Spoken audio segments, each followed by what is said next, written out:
முதல் வாசகம். நீர் முழு உள்ளத்தோடு நம்பினால் தடையில்லை. திருத்தூதர்கள் பணிகள் நூலிலிருந்து வாசகம். அதிகாரம் 8 இறைவசனங்கள் 26 முதல் 40. அந்நாட்களில் ஆண்டவரின் தூதர் பிலிப்பிடம், நீ எழுந்து எருசலேமிலிருந்து காசாவுக்கு செல்லும் வழியாக தெற்கு நோக்கி போ என்றார். அது ஒரு பாலைநில பாதை. பிலிப்பு அவ்வாறே புறப்பட்டு போனார். அப்போது எத்தியோப்பிய அரச அலுவலர் ஒருவர் எருசலேம் சென்று கடவுளை வணங்கிவிட்டு திரும்பிச் சென்று கொண்டிருந்தார். அவர் ஓர் அலி, எத்தியோப்பிய அரசியான கந்தகியின் நிதியமைச்சர். அவர் தமது தேரில் அமர்ந்து எசாயாவின் இறைவாக்கு நூலை படித்துக் கொண்டிருந்தார்.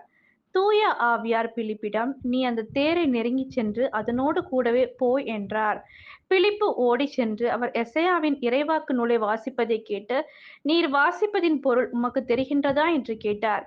அதற்கு அவர், யாராவது விளக்கிக் காட்டாவிட்டால் எவ்வாறு என்னால் தெரிந்து கொள்ள முடியும் என்று கூறி, தேரில் ஏறி தம்முனோடு அமருமாறு பிலிப்பை அழைத்தார்.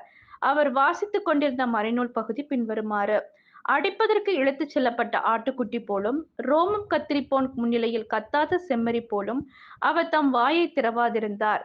தாழ்வுற்ற நிலையில் அவருக்கு நீதி வழங்கப்படவில்லை. அவருடைய தலைமுறையைப் பற்றி எடுத்துரைப்பவன் யார்? ஏனெனில் அவருடைய உயிர்தான் எடுக்கப்பட்டு விட்டதே. அவர் பிலிப்பிடம், இறைவாக்கினர் யாரைக் குறித்து இதைக் கூறுகிறார்? தம்மை குறித்தா அல்லது மற்றொருவரை குறித்தா? தயவு செய்து கூறுவீரா என்று கேட்டார். அப்போது பிலிப்பு அந்த மறைநூல் பகுதியிலிருந்து தொடங்கி இயேசுவை பற்றிய நற்செய்தியை அவருக்கு அறிவித்தார். அவர்கள் போய்க் கொண்டிருந்த வழியில் தண்ணீர் இருந்த ஓர் இடத்துக்கு வந்தார்கள். அப்போது அவர், இதோ தண்ணீர் உள்ளதே, நான் திருமுழுக்கு பெற ஏதாவது தடை உண்டா என்று கேட்டார். அதற்கு பிலிப்பு, நீர் முழு மனதோடு நம்பினால் தடையில்லை என்றார். உடனே அவர், இயேசு கிறிஸ்து இறைமகன் என்று நம்புகிறேன் என்றார். உடனே அமைச்சர் தேரை நிறுத்த கூறினார். பிலிப்பு, அமைச்சர் ஆகிய இருவரும் தண்ணீருக்குள் இறங்கினர். பிலிப்பு அவருக்கு திருமுழுக்கு கொடுத்தார்.